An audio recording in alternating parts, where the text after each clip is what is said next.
obviously do not use any free VPN services. If you want to be more self-aware about security and safety when it comes to tech, the tool that you should brush up more than ever is your common sense, Macha. Absolutely. Right?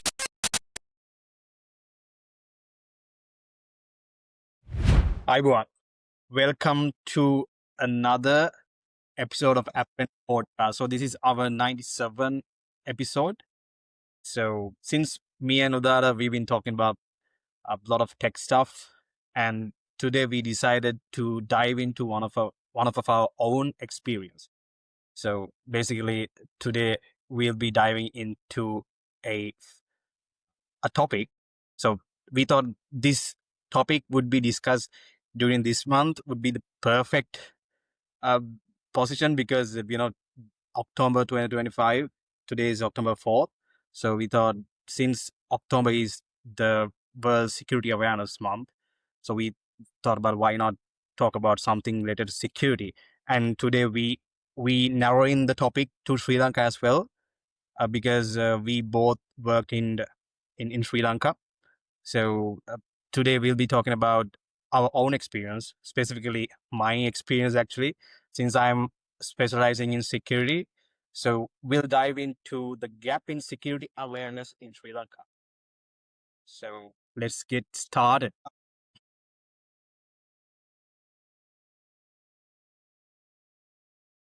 All right. So first of all, this before I was getting ready for this particular episode, it was kind of nervous for me as well to speak about my own experience. And I had to be really careful about the things that I'm going to be talking as well, because I'm pretty sure some of you, if you're coming from a security background and if you're thinking about joining into security industry, this might be helpful for you.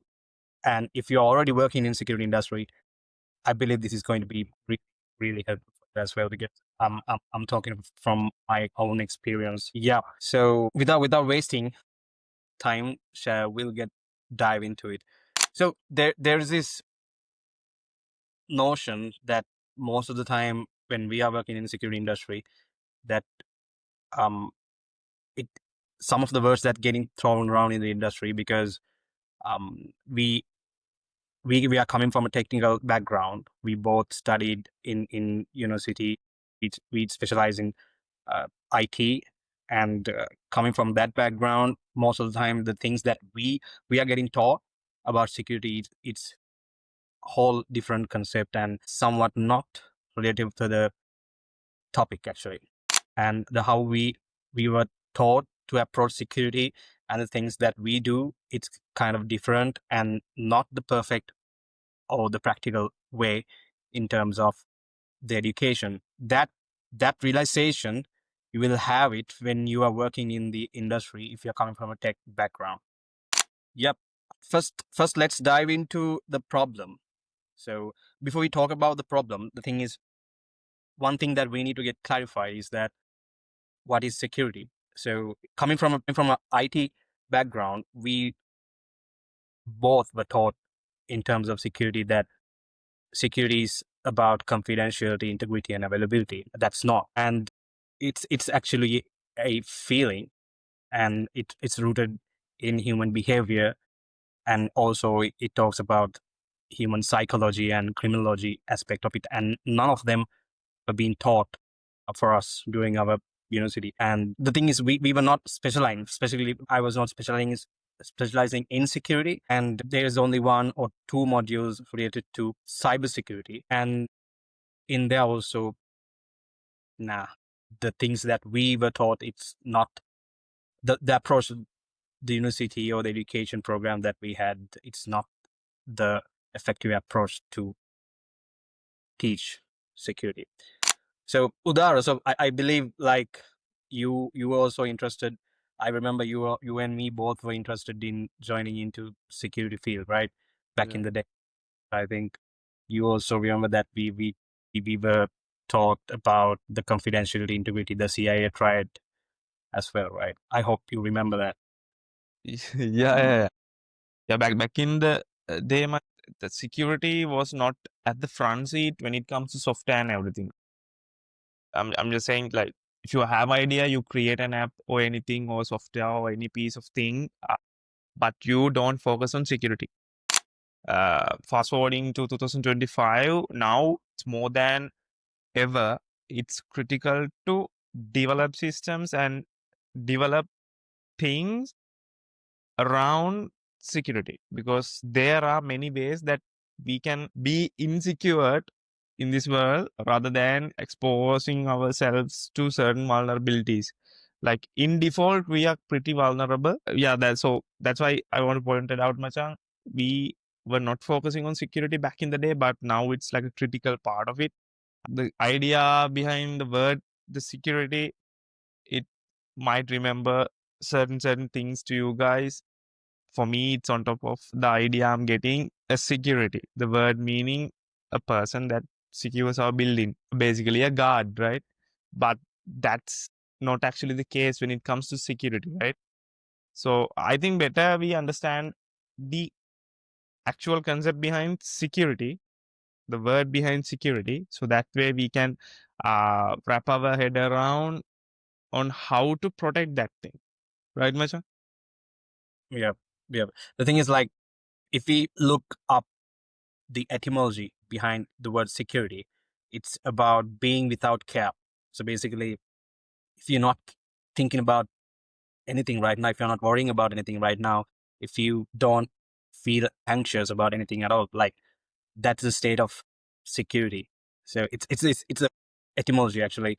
So when we talk about the CIA triad, to be honest, like, if we derive the meaning security from CIA, we could argue that, all right, so before the existence of the computers, the networks, and everything else, why were the security was already there in the world, right? So back in the time before the introduction of networks, the systems, and everything else, the security was there. It's already a concept, and we know a lot of things happened in the history as well. And if we come from that argument as well, we could say the root of security is not CIA triad. So that's one of the things that it's also, it's a subjective thing as well, right?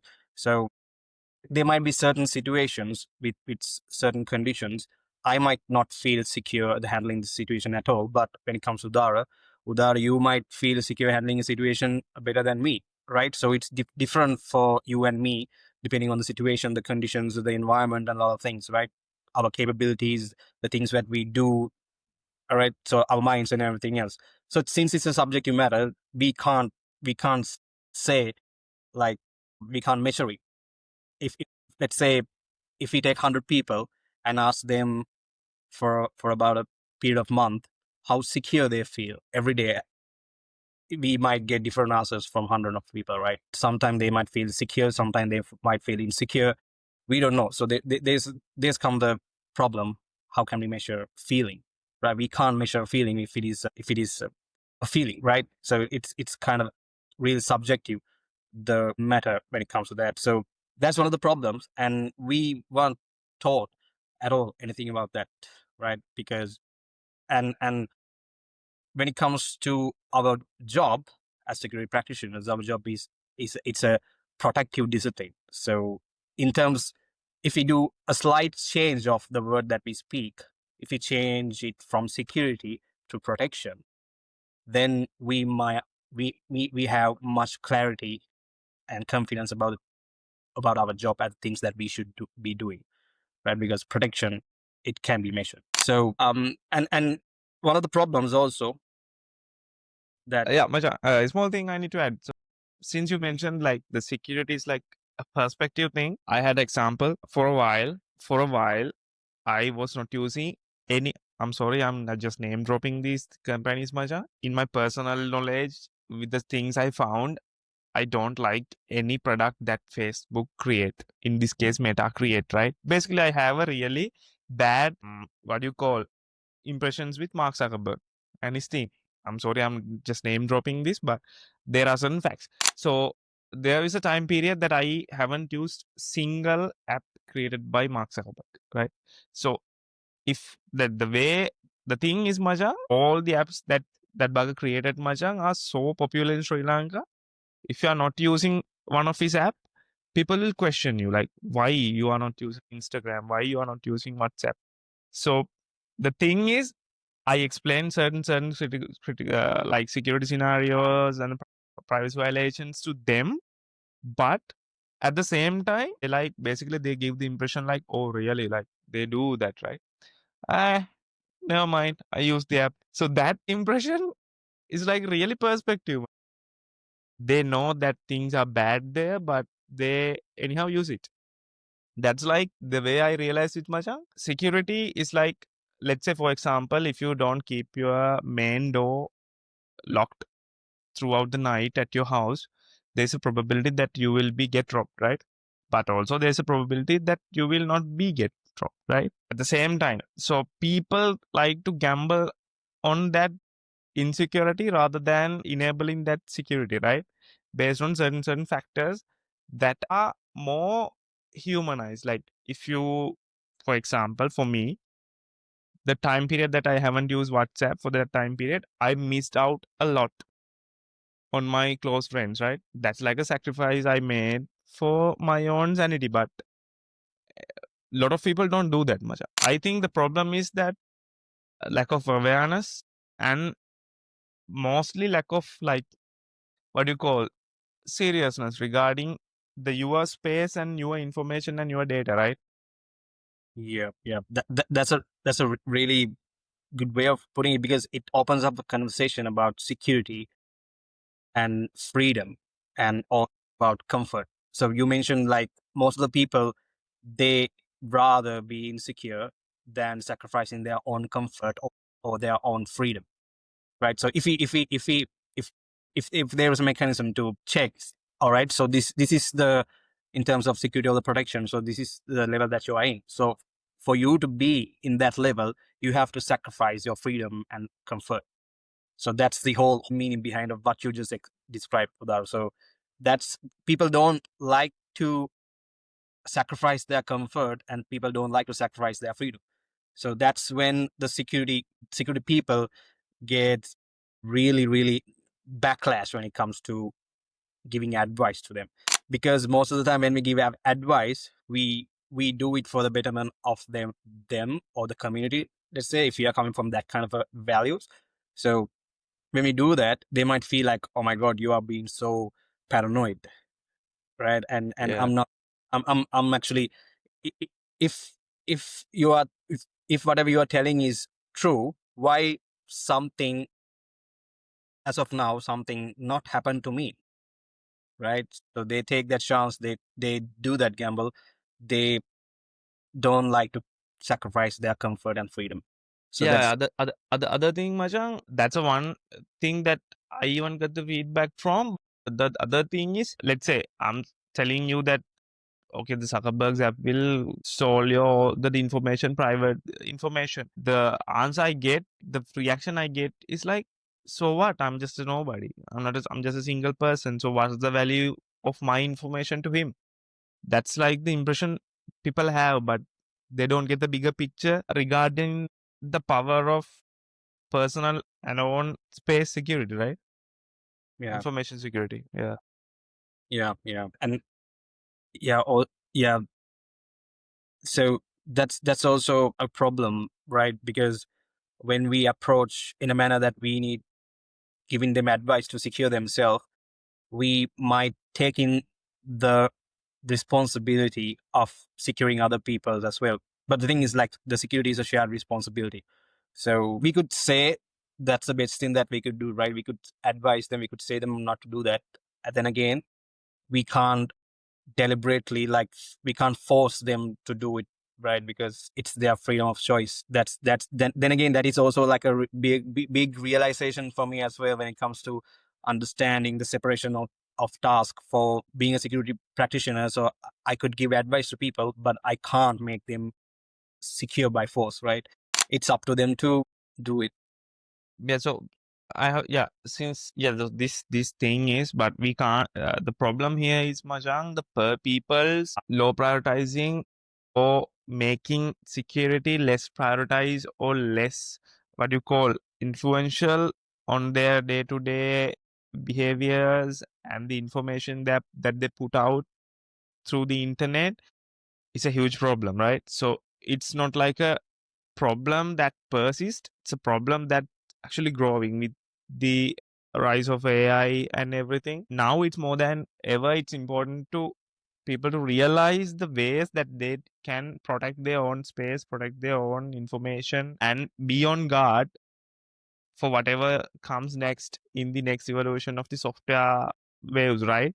So what can we do? Like what can we not actually what can we do?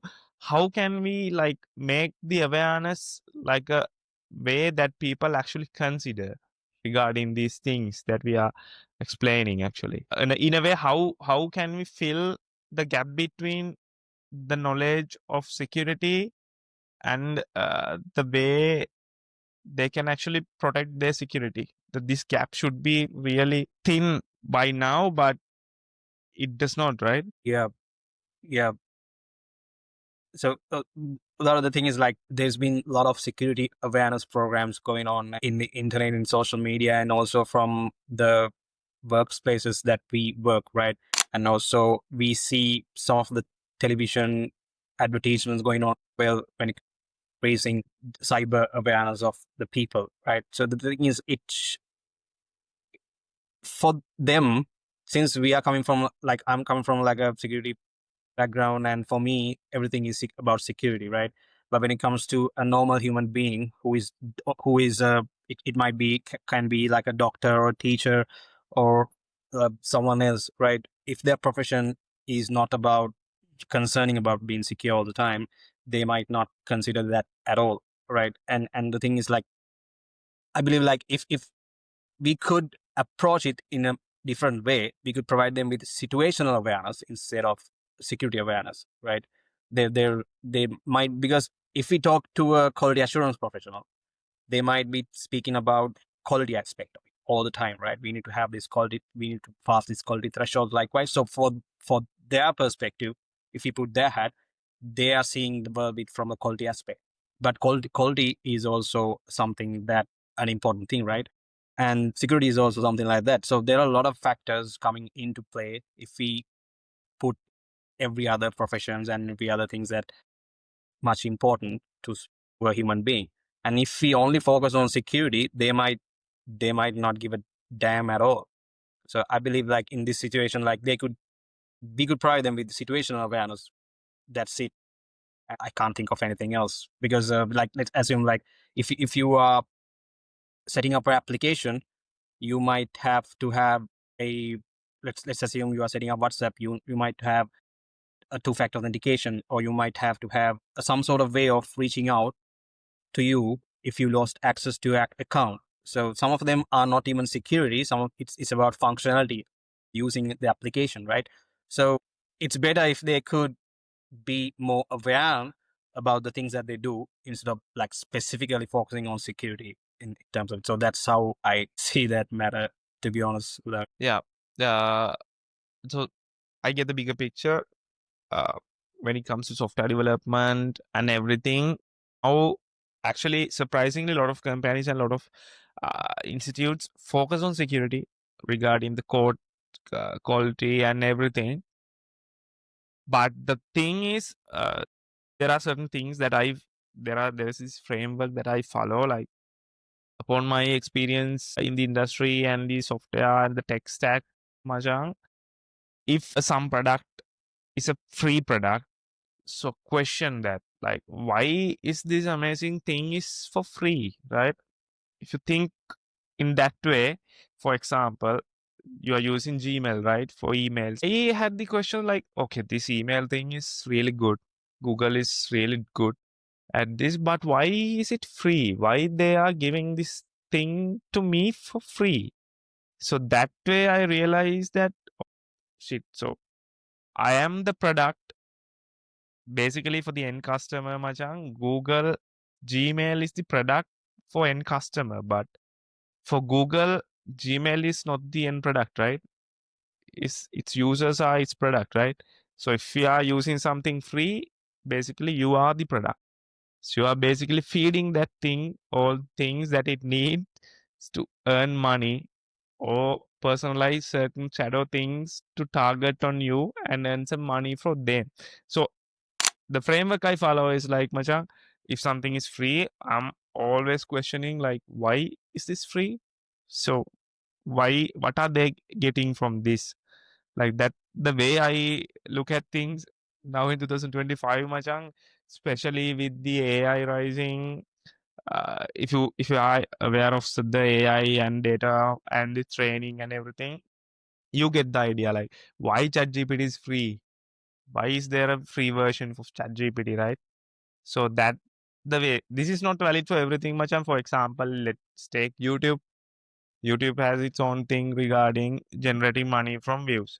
So that way you're using a free platforms and you just give your eyes to them, your views to them. So they make it into money. But that's not the case with everything, right? For example, let's say Facebook's or Meta suit and even ChatGPT and all these AI, chat-based AI things, the basic framework is if something is wrong in 2020, sorry, something is free in 2025, question that like why is it free, right? Yeah, yeah. Most of those big names in the industry, they take advantage of the people who doesn't know any better, right? Because right now, like in Sri Lanka, it's kind of different. Like we don't see a lot of old people, all generation people who are like really interacting with social media. Then again, but there are a majority of people who do. But in other countries of brother in Sri Lanka, there are a lot of people who are using technology, right? The application, and some of them they don't even have a clue about what's happening to their data and their privacy, and what the other big names are making out of them. So Yeah. So yeah, Macha, small thing. So yeah, we talk so far. We talk about the security, the core behind it, the things that we should get to know about more. For personal information security, Macha, there are certain things that you can use, right? Certain tools that you can use, right? Can you like suggest some of those tools that we can use in a way? For example, for like last 2 to 3 years, I started using a well created or reputed password manager. That's like the best investment I did when it comes to my own personal security, information security, right?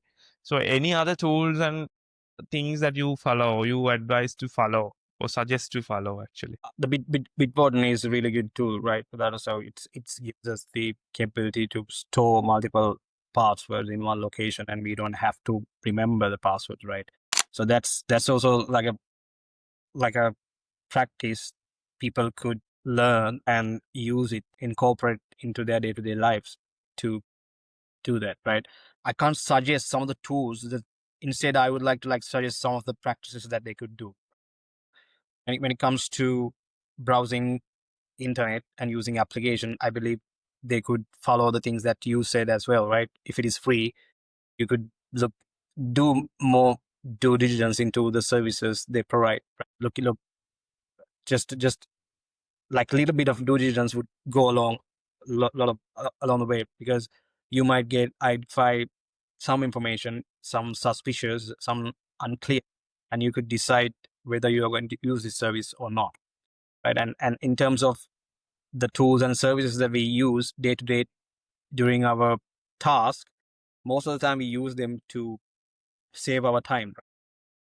You could if you are if depending on your profession, the educational background that you come from, you could use some of the tools. As an example, like Notion is also a really good tool to take notes as well, right? So it's also a free tool, but then again, they also have like paid tier as well. But that that is also a really good tool, which is similar to Bitwarden, right? And also there's this thing I recently looked at. There are like VPN services that really suspicious. Even though when we are paying money to some of the VPN services, that's also really suspicious how they work and how the technology behind them work, right? So if I'm going to suggest you to use a VPN service, if you want to do that, then you could also do some due diligence and not and obviously do not use any free VPN services. That's number one. Yeah, it's, I don't know. I can suggest some of the things, but then again, some of the listeners might feel like I Yeah, am yeah, being yeah. paranoid, and it's Yeah. Yeah, see, since that you mentioned that, Machang, actually, in summary, for the knowledge of the audience of our podcast, I am not fully committed security expert like Kanishka, but since the things based on the things Kanishka mentioned today, and as a person I know him, so he wrap his head around a lot of things in the perspective of security. So I know him and I know what he's talking about. By realizing that, the thing I realized, Macha, if you want to be more self aware about security and safety when it comes to tech and your online presence and everything, I think the tool that you should brush up more than ever is your common sense, Macha. absolutely. Right? Yeah. Let's say there are a lot of things that even Kanishka might be trapped into unless he or even me or even you has some common sense when it comes to certain things, right? So I think rather like giving out some tools, specific tools like for password manager, we both can say like use a password manager. The one we can recommend is Bitwarden, right? Because from our own experience and its track record of keeping user information safety and secure. The way Kanishka put out like tools like Notion and everything, the thing that we should see to our own work optimization, there are a lot of tools that we can use, right? But the thing is, it does not matter what tool you use if you are not fully aware about its capabilities and not being able to read the scenario or read the actual moment that you are living in based on common sense. I think common sense is like the number one tool that you need to brush up, right? Yeah. Absolutely. Then again, it's situational awareness, right? To the It's not like something that based on your age. For example, if there is like, oh, I'm just putting the name out again.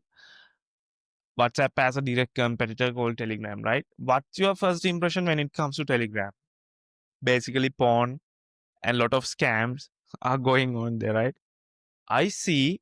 Most recently, also, I have joined to a scam to see how the things are falling out. I see a lot of elderly people. I'm not like shaming them. Are putting into those traps really easily. At the same time, really young guys are also young ladies and young gents are also putting out their money to a random stranger in those scams. I was like this is 2025, right? There's no easy money or there's no free money. You should already realize this by now, right? But why they are like why the greed when it comes to money, right? There are certain facts that security loopholes are based on, right? There are certain things that, like, let's say if you are a hacker, why you are hacking someone's computer or something based on some spect of money, right? To gain something from it, right? But the thing is, being more self aware regarding the things or even being up to date with the scenarios or situation happened on like last 2 to 3 years might give you a edge compared to a person like Kanishka, right? If you heard about or read about a Telegram scam, and you are already know that for what you are stepping into, right? Kanishka might not be updated regarding those kind of scam. He might fall into it, right? It's more of like knowledge improvement with common sense, right? The thing is, the wonderful thing when it comes to security, Machan, you have to be updated.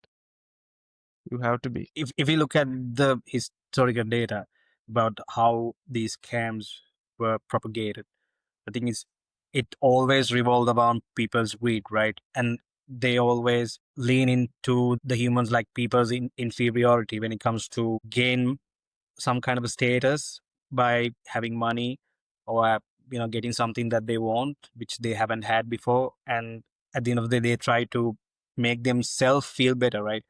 So it's that's one of the things that most of the times these scammers are getting advantage of, because once you know, once you know exact human behavior that they could take advantage of, and it's just a matter of time that they could, come up with a message, come up with some sort of steps that the people who are being scammed might getting a feeling of like that they are getting something. And at the end of the day, that's they don't even know like whether they have been like scammed or not. So it's, yeah, it's then again, as you said, to that, like, it's about common sense, right? You, Yeah, if it is too good to be true, then yeah, you gotta think twice before you do something. yeah, yeah. So, yeah, so as a wind up for today's episode, in conclusion, security is really important. Now it's more than ever. Be aware of the things, be aware of the surroundings, be aware of what's happening in the tech industry. I'm not going asking you to go full deep on the things, but at least in the security aspect of the things, small things. It's just take only small things like keep your devices up to date with softwares and firmwares, keep your apps updated with softwares and update everything. uh, have some good practices when it comes to tools that you're using, like a password manager. For example, another example, if a certain website is not using HTTPS, it's asking or it's saying, oh, hey, this site is not secured. You still want to go. You just, what you do, you just, yeah, proceed ahead. Don't do that. Have a common sense regarding the security and be more self-aware regarding the things, the surroundings, the links that you are clicking, the messages that you are opening. Yeah, Macha. Since this October month, it's Security Awareness Month, right? We just wanted to do this episode within this month to not to like brag you into something that you are not comfortable with, but to make sure that you are more aware regarding the security and the things when it comes to tech, right? Yeah, yeah. It's it's as Udara mentioned, right? So it's about common sense. The thing is, we can't give someone common sense, right? it, The common sense, the Sringala word, this episode is actually really perfect. Back in like last 2 weeks ago, right? One of our directors had a really good discussion with us. At that meeting also, the word common sense popped up a lot. The thing is, you know the single word for common sense. I'm also not sure. I think it's Stanochita Prajnava. That might ring a bell on exactly the meaning behind that word. I'm not sure about that word. But I think the single word might hit you harder than the English one. Common sense, actually, that's actually the really key thing. Be aware, be informed, right? Jokes aside, this is like age or time that we are living that we need to be more aware or me more concerns regarding your information security and your privacy, because you have two identities, right? One is physical, another is like a virtual one, the presence that you have in online space, right? So yeah, Machang, so that's the really important thing that we need to discuss in today's episode, right? Not to actually discuss, actually make awareness of, right? Absolutely. So then let's conclude today's episode from here. I think Kalishka made really good points regarding security and being aware of security. What we do here is, this is our Aprender podcast. We do publish our video episodes on YouTube, and at the same times, we do publish our audio episodes on all the audio podcasting platforms, including Apple Podcasts, Spotify Podcasts, and everywhere. Again, if you need to be up to date with security and everything, please be my guest and follow Kanishka on LinkedIn. It's Kanishka Bacon. He's like, this is his niche, right? This is his, when it comes to security, this is his element. So please follow him. I'll put his LinkedIn page link in the podcast description. At the same time, please follow us on LinkedIn. Whatever I told you guys, but we are still active on LinkedIn and MetaSuit. But still, also we are really active on Twitter also. I'll put all the links below so you guys can check those out. Yeah, stay safe. So this is like this in the sense of online security safe. Yeah, so hope to see you guys in another episode soon. Yeah. Then until next time, Jai Veva. Driver.